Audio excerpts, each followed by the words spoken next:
U.S. September 1944. The war is going well, too well some might say. Allied forces have swept across France in one of the most stunning military advances in modern history. The Germans are on the run. Victory feels close enough to taste. And then, everything stops. Not because of Hitler. Not because of a single enemy bullet or tank or artillery shell. Everything stops because of one American general. A man most people have never heard of. A man who controlled more troops than Patton, more resources than Bradley, and more authority than almost anyone else in the European theater, yet somehow never commanded a single frontline unit. His name was John C.H. Lee, and the story of what he did and what Eisenhower chose to do about it is one of the most fascinating, most debated, and most overlooked stories of the entire Second World War. To understand why John Lee became such a divisive figure, you have to understand what kind of man he was before the war even started. Lee was not a battlefield commander. He never claimed to be. His world was logistics, the science of moving things, fuel, food, ammunition, men, equipment, the invisible machinery that keeps armies alive and functioning. And by almost every objective measure, he was genuinely exceptional at it.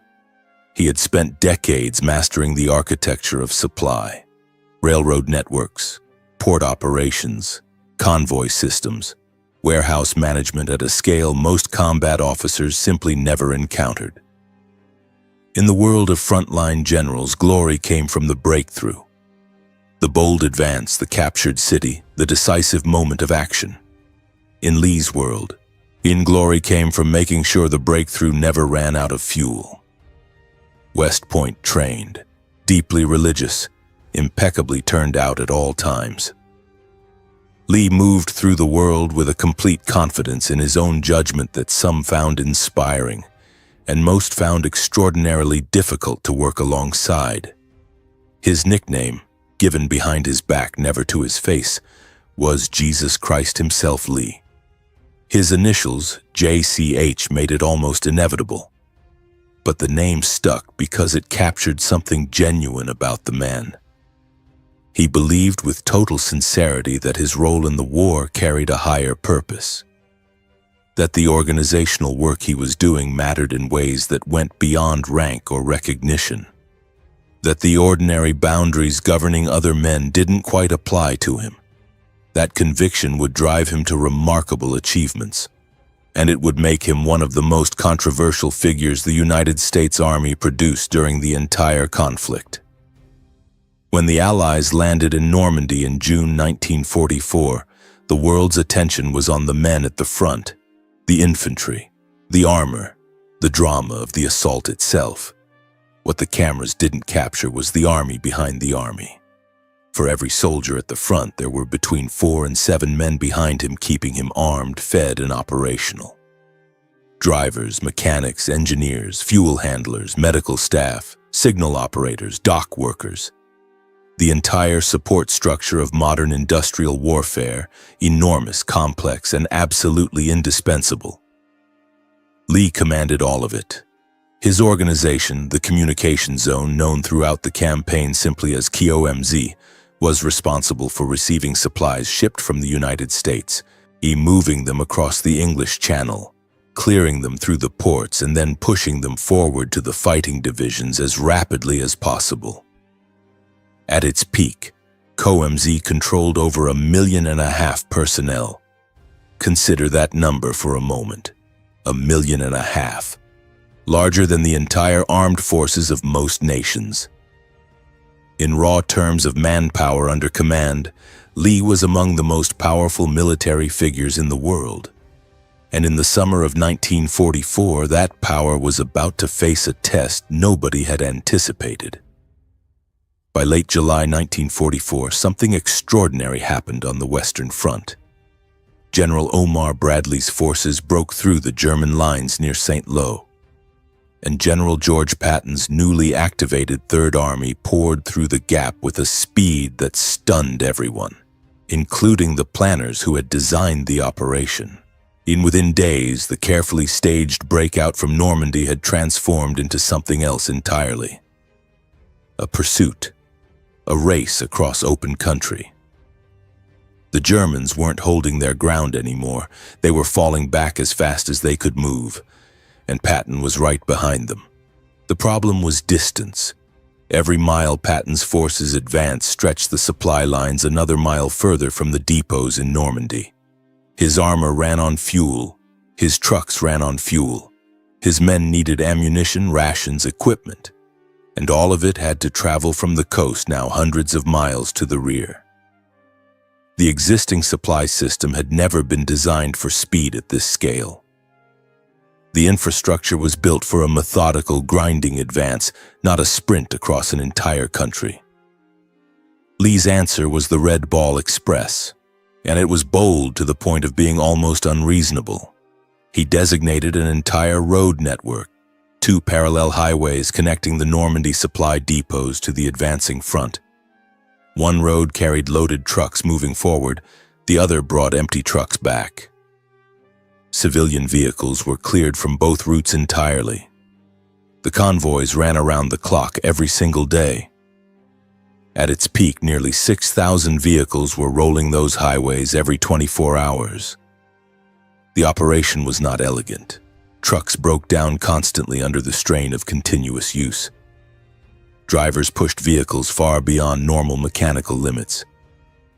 Maintenance schedules were set aside in favor of forward momentum. The roads themselves deteriorated under the weight of constant traffic.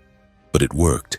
For 6 weeks, the Red Ball Express kept the advance alive, and it kept fuel and ammunition reaching units that would otherwise have ground to a halt. It is not an overstatement to say that without Lee's improvised highway operation, the most dramatic Allied advance of the war in Europe would have stopped weeks earlier than it ultimately did. Lee had achieved something genuinely remarkable under extreme pressure. And then came the decision that would overshadow everything. Paris was liberated on August 25, 1944. It was a moment of profound historical weight. The end of 4 years of occupation.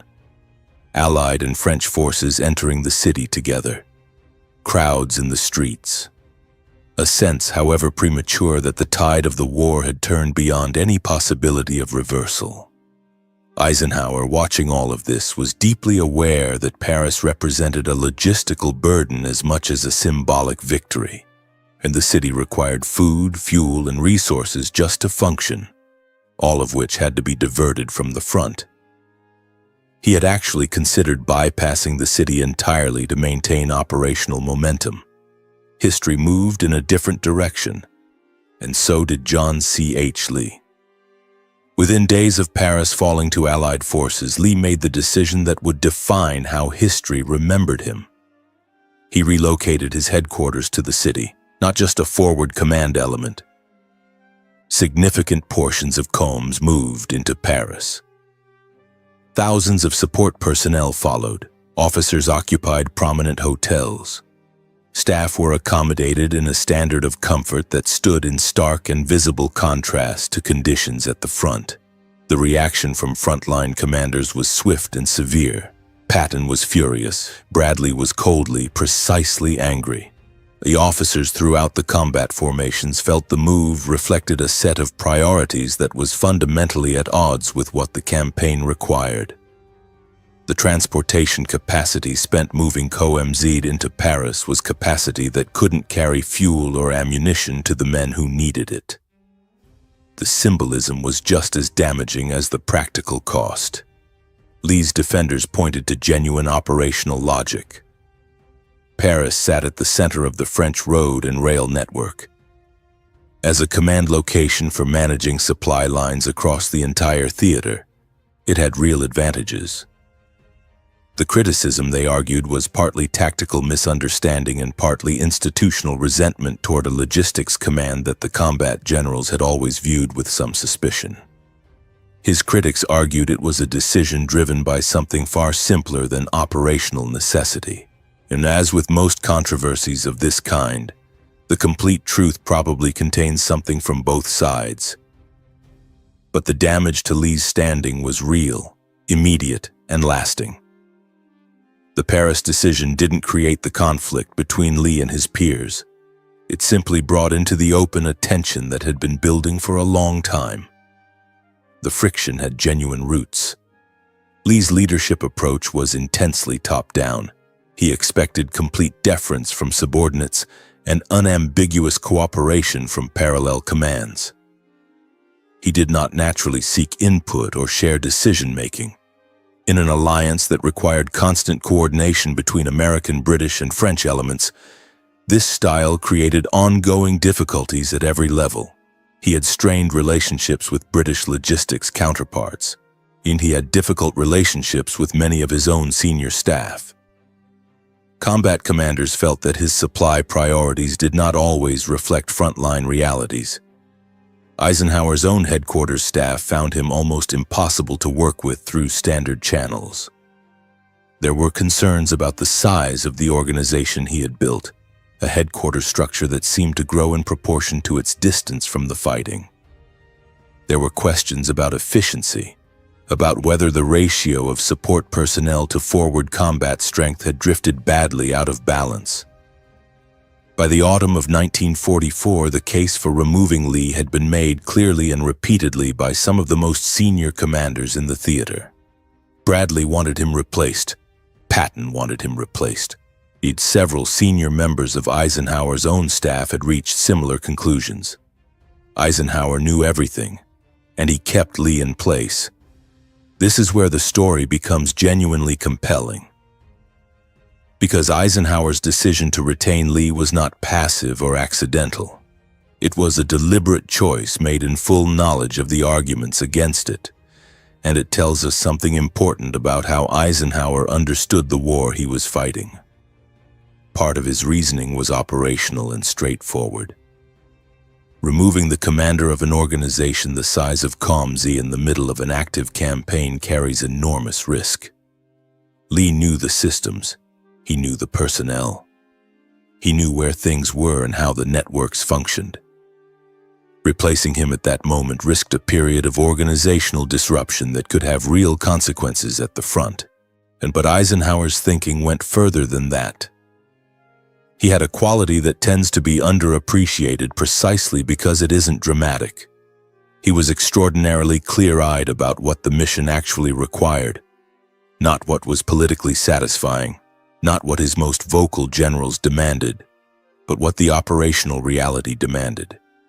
And the operational reality was that Lee's organizational capacity was, despite everything, genuinely valuable. The man had flaws that were large and visible. He also had talents that were real and difficult to replace. Eisenhower made a deliberate judgment that continuity in logistics command was worth the significant political cost of absorbing the anger of Bradley, Patton, and his own staff. It was not a popular decision, it was a considered one, and whether it was the right call is something historians have continued to debate for decades. The winter of 1944 to 1945 brought the hardest period of the entire Western campaign. The German offensive through the Ardennes in December, the Battle of the Bulge, struck with a force that briefly put the entire Allied position under serious pressure. Suddenly, every question about logistics efficiency, supply priorities, and organizational structure became a matter of immediate operational consequence. COMZ performed under this pressure in ways that were both genuinely impressive and legitimately open to criticism. The infrastructure Lee had built, for all its scale, for all the concerns about excess, did ultimately deliver under the strain of the German offensive. Supplies reached the units that needed them, and the system held together when it needed to hold. But the broader critiques of COMZ's efficiency were never fully resolved. Post-war analysis suggested that the rear area support structure consumed a larger share of available resources than the operational situation truly required. That the balance between support capacity and frontline strength had tilted in a direction that cost the campaign something real.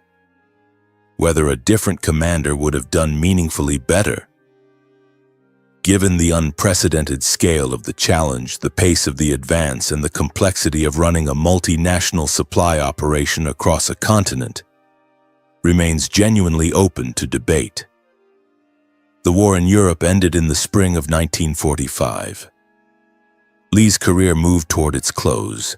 The organization he had built was gradually wound down, and the controversies of the campaign faded, as they tend to, into the broader story of Allied victory. He never became a well-known figure. There is no popular image of John C. H. Lee, no place in the mythology of the Second World War alongside the commanders whose names became household words. His story never made it into the films or the biographies that shaped how a generation understood the war. And yet the record is there if you look for it. Without the infrastructure he commanded, the war in Europe moves on a different timeline. The Red Ball Express, improvised under pressure, demanding the near impossible from the men and machines that ran it, kept the pursuit of the retreating German forces alive at the precise moment when momentum was everything. And the systems that fed and armed and supplied millions of men across hundreds of miles of active campaign were his responsibility. And on the fundamental measure of whether those armies were supplied well enough to keep fighting, the answer was yes. History tends to remember the dramatic, the bold advance, the decisive engagement, the leader at the front of the column, the fuel in the tank, the round in the rifle, the road that made the advance possible. These things tend to disappear into the background. Lee understood that the background was the foundation. He was arrogant. He was genuinely difficult to work alongside. He made decisions that created real problems for the campaign and real anger among colleagues who had every reason to push for his removal. And he relocated to Paris when men at the front were enduring conditions he would never share. But he also built something that worked, at a scale that had never been attempted before, under pressure that never relented. He kept the armies moving. And Eisenhower, the man who saw the whole picture more clearly than almost anyone around him, made the deliberate choice to keep him.